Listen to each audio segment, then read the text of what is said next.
Ansari dan Rusdianto adalah dua korban penyerangan harimau Sumatera di Klut Tengah, Aceh Selatan, Sabtu lalu. Sebelumnya mereka sempat dirawat di puskesmas setempat, namun karena kondisi salah satu korban memburuk, akhirnya dirujuk ke Rumah Sakit Umum Daerah Aceh Selatan. Tim Badan Pengelolaan Taman Nasional Gunung Loser menjenguk dua anggota Forum Konservasi Loser itu untuk memberikan bantuan pengobatan pasca terjadi penyerangan.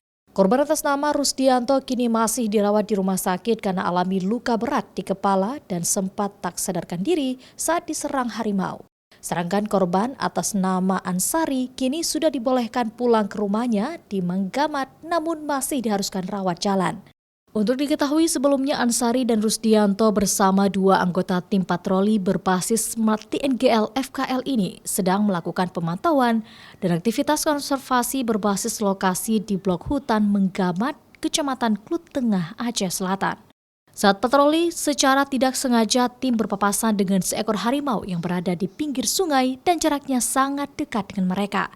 Karena merasa terancam, harimau menyerang anggota tim atas nama Rusdianto karena sudah memasuki area teritori harimau.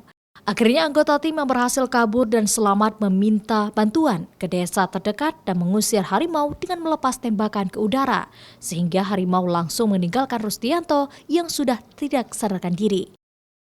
Nova Mistayanti, Kompas TV, Aceh Selatan.